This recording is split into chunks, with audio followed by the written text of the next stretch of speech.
All right, today we're diving into the V-Engine, a seriously next-generation platform that's all about building extraordinary games. And we're going to get into a really clever update, a brilliant fix that solved a huge performance problem that was kind of hiding in plain sight. And look, that's not just some marketing slogan. This idea is right at the heart of the V-Engine's philosophy.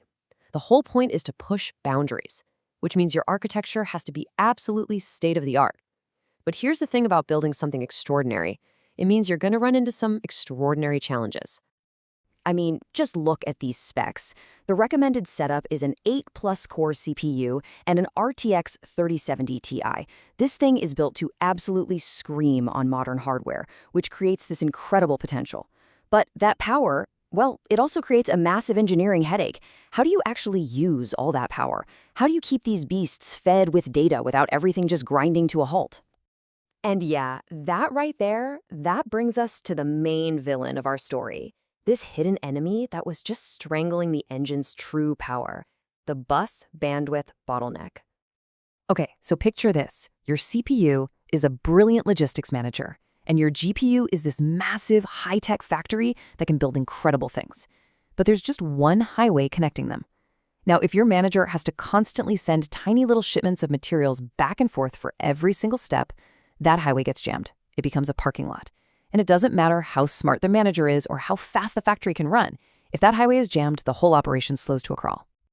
Now, V-Engine was already super smart on the CPU side of things. It uses this awesome work-stealing job system. I mean, look at that, over 90% core utilization. That's a huge leap over the old way of doing things. But, and this is the big but, even with all those CPU cores firing on all cylinders, all that critical physics data still had to get on that congested highway to get to the GPU, creating the exact bottleneck we're talking about. And the difference is, well, it's night and day. V-Engine's job system is a huge win for CPU performance. But to really crack this nut, to solve that bus bottleneck, the team needed to go a step further. They had to stop shipping stuff back and forth entirely and instead start doing the work right where the data already was. So, right, how do you get around a permanent traffic jam? You don't. You build a whole new road.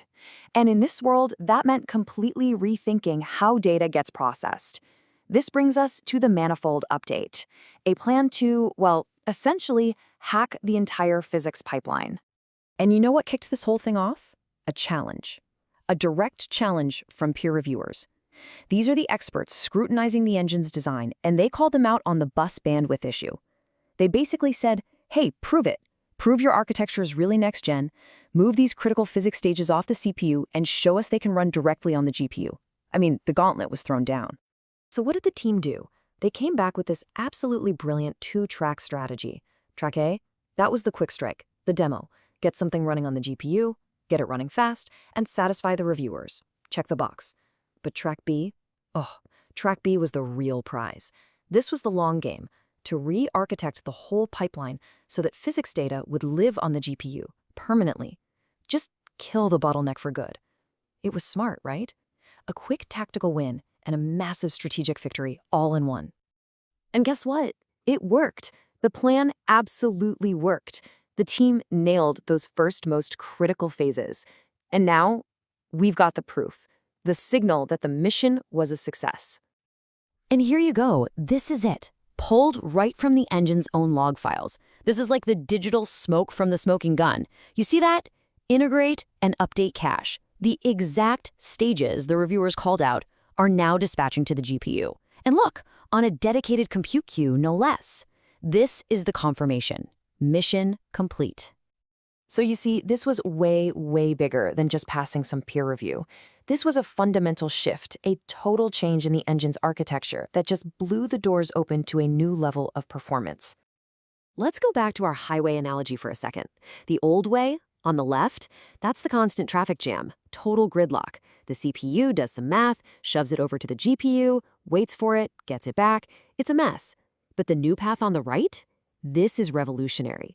The physics data now lives on the GPU. The work is done right there, inside the factory, completely avoiding that congested highway. No more traffic jams. And the benefits here are just massive. First off, you free the CPU up to do what it's great at, like managing game logic and AI. Second, you've just slashed that main bottleneck, which lets both the CPU and the GPU run at their full potential. And what does that mean for developers? It means you can build vastly more complex, more dynamic physical worlds. We're talking more objects, more destruction, more crazy emergent gameplay. And maybe most importantly, this puts VEngine on the path to a future where the entire engine could be GPU-driven, the whole shebang. So this leaves us with a really fascinating question, right? For decades, the complexity of our game worlds has been tied to what a handful of CPU cores could juggle. But by shifting that insane workload to the crazy parallel power of a modern GPU, all the old limits, they just don't apply anymore. It really makes you ask, when physics isn't the bottleneck anymore, what new worlds can we even imagine building? That's the door the Manifold update just kicked open.